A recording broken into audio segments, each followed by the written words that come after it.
साथीहरु स्वागत छ मेरो भिडियोमा।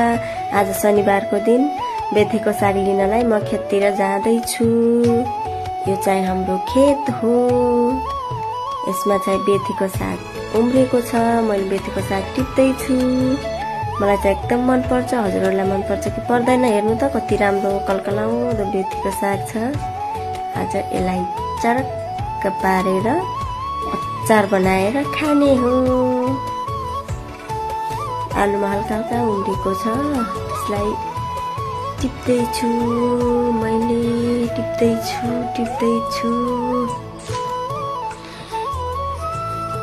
चिसो चिसो मौसम छ नि त, त्यही भएर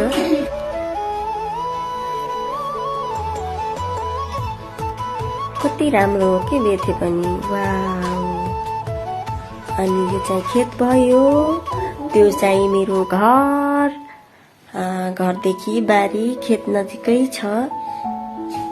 टिपेर तयार भयो। यति भयो साग। यो चाहिँ तरकारी बारी साग छ। यो धनिया भयो। धनिया चाहिँ लोकल धनिया हो। यसलाई टक्क लाएर टिप्नु पर्यो। लोकल धनिया फुलेर सेतै भइसक्यो। हल्का हल्का मात्रै छ।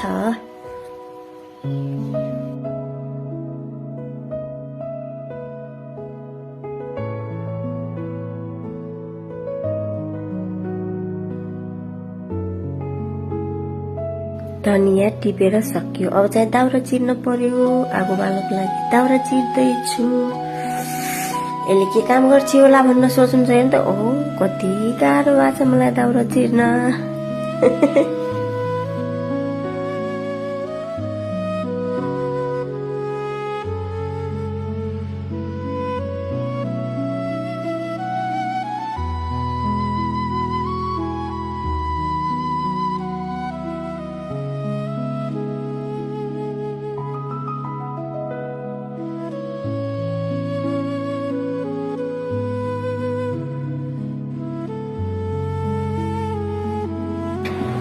आगो बालेर पानी ताती राखेको छ। यो चाहिँ पखालेको बेथे।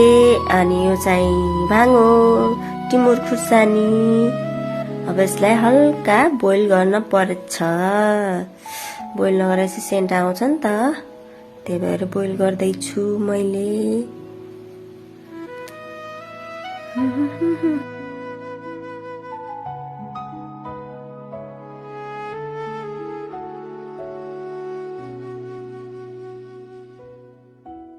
5-6 मिनेट जति छोपेर राख्न पर्छ। छोपेर राखे मैले। त्यसको लागि मैले भाङहरू पिस्दै छु। हेर्नुस् त हामी त ढिक्के नुन खान्छौँ। अनि अब चाहिँ यो तयार भइसक्यो।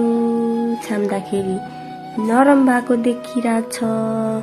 चेक गर्ने भयो। अब अचार पनि तयार भयो। उता भात पाकिरहेछ। यता बेथीको अचार बन्दैछ। बनिसक्यो।